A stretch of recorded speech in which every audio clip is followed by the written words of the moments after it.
anything pent up from your week or your day.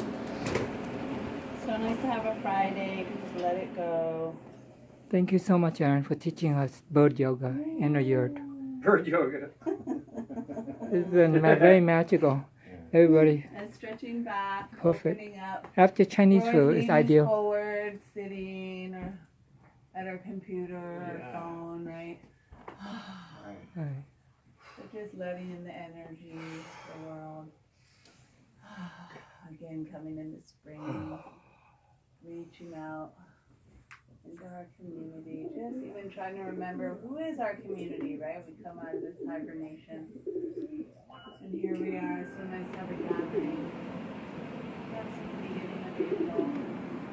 And let's just try to reach down for your toes. Grounding into the earth is so full of moisture and clean water right